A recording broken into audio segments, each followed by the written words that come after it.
Assalamualaikum warahmatullahi wabarakatuh. Perkenalkan, nama saya Naiza Dwi Afrelia dengan NIM C0D024064. Di sini saya akan menjelaskan materi tentang aspek fiskal dari arus barang dan arus modal perusahaan. Pengertian arus barang. Arus barang merujuk pada pergerakan fisik barang dari produsen atau pemasok ke konsumen akhir melalui berbagai tahap rantai pasok.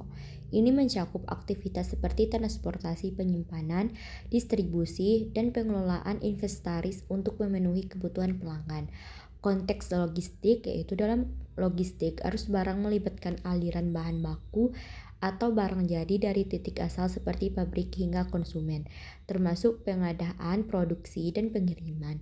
Proses ini memastikan barang siap dipajang atau dikirim dengan efisien. Pengertian arus modal. Arus modal adalah aliran investasi atau dana keuangan antar negara atau antar perlakuan ekonomi seperti saham, obligasi, atau investasi langsung.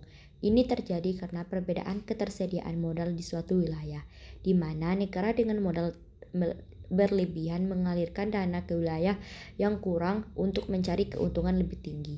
Jenis arus modalnya yaitu arus modal terbagi menjadi dua jenis utama, yaitu portofolio investment, investasi pada aset finansial seperti saham, obligasi, dan surat berharga lainnya melalui pasar modal internasional. Yang kedua, direct investment, penanaman modal langsung seperti pembangunan pabrik atau perusahaan di negara lain dengan keterlibatan manajemen penuh.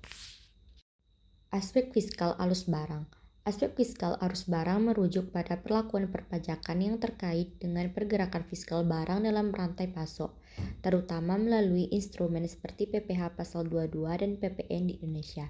Kebijakan ini bertujuan mengawasi transaksi impor, penjualan, dan distribusi untuk meningkatkan penerimaan negara serta melindungi industri dalam negeri. Aspek fiskal arus modal. Aspek fiskal arus modal merujuk pada perlakuan perpajakan terhadap aliran dana keuangan seperti investasi, pinjaman, dividen, bunga, dan royalti dalam kegiatan perusahaan atau antar negara, terutama melalui PPh Pasal 23 di Indonesia. Kebijakan ini mengendalikan distribusi penghasilan modal untuk memastikan penerimaan negara sambil memengaruhi arus kas dan kebutuhan investasi. Pajak dalam arus modal. Yang pertama, PPh Pasal 23 dikenakan 15% atas dividen, bunga pinjaman, royalti, sewa, dan jasa. Dapat dikreditkan terhadap PPh terutang penerima. Yang kedua, PPh dividen. Dikenakan 10% untuk dividen domestik, bisa dibebaskan jika direinvestasi. PPh 26 untuk penerima asing. Dan yang terakhir, penyertaan modal, yaitu setoran modal tidak kena pajak, tapi bunga pinjaman deduksible jika wajar. Kesimpulan, arus barang dan arus modal merupakan dua komponen penting dalam aktivitas perusahaan yang memiliki perlakuan fiskal berbeda.